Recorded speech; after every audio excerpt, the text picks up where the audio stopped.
Bangladesh captain Nigar Sultana জ্যোতির এই ছবিটা দেখলে মনে হতে পারে বড় কোনো শট খেলেছেন, কিন্তু তেমন নয় গল্পটা।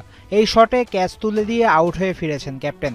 তখন জ্যোতির রান 4, 28 বল খেলে একের পর এক ডট খেলে মাত্র 14 স্ট্রাইক রেটে দলকে হারের মুখে ফেলে বিদায় নিয়েছেন জ্যোতি। বাংলাদেশের ম্যাচ জেতার সম্ভাবনা শেষ হয়েছে তখনই।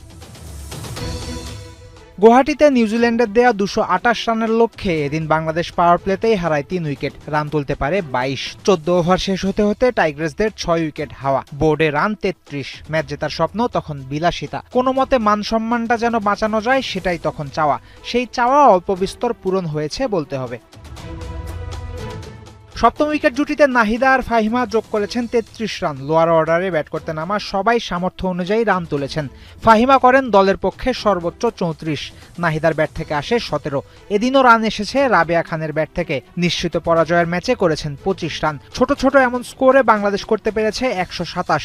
হারতে হয়েছে পাক্কা 100 রানে। অথচ গুয়াহাটিতে এদিনের গল্পটা অন্যরকমও হতে পারত। টস জিতে ব্যাট করতে নেমে হাঁসফাঁস অবস্থা ছিল নিউজিল্যান্ডের। মারুফাকে উইকেট না দিলেও রাবেয়ার কাছে পরাস্ত হন একাধিক কিউই ব্যাটার। মাত্র 38 রানেই 3 উইকেট হারায় ওরা। তখন বাংলাদেশ উঠছে, অঘটন ঘটানোর স্বপ্ন উঁকি দিচ্ছে দর্শকদের মনে। কিন্তু চতুর্থ উইকেট জুটিতে ম্যাচের গল্প বদলে দেন কিউই ক্যাপ্টেন সোফি ডিভাইন আর ব্রুক হ্যালিডে। দুই ব্যাটার জুটি করার লক্ষ্যে নিজেদের একেবারেই গুটিয়ে নেন। রান তোলার দিকে নজর না দিয়ে মনোযোগ দেন উইকেটে পড়ে থাকার ব্যাপারে। সেই প্ল্যানে সফল হন হ্যালিডে ডিভাইন। চতুর্থ উইকেট জুটিতে দুজন মিলে তোলেন 112 রান।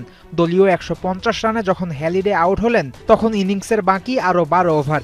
200-র নিচে আটকে দেওয়াও সম্ভব ছিল, কিন্তু হয়েছে উল্টোটা। শেষ 7 ওভারে বাংলাদেশ বোলাররা দেয় 62 রান।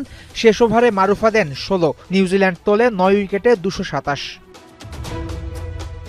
টুর্নামেন্টে নিজেদের প্রথম ম্যাচ জিতেই বাংলাদেশ চলে গেছিল পয়েন্ট টেবিলের 2-এ, কিন্তু পরপর 2 ম্যাচ হেরে এখন টাইগ্রেসদের অবস্থান 8 দলের মধ্যে 6 নম্বরে। তার চেয়েও দৃষ্টিকটু বাংলাদেশের মাইনাসের ঘরে থাকা নেট রান রেট। কিউইদের কাছে বড় হারে বাংলাদেশের সেমির আশায় বড়সড় ধাক্কা লেগেছে। দুর্বল ব্যাটিং নিয়েই উঠতে থাকা দক্ষিণ আফ্রিকার মুখোমুখি হবে জ্যোতির দল। সেই ম্যাচ হবে বিশাখাপত্তনমে 13 তারিখে।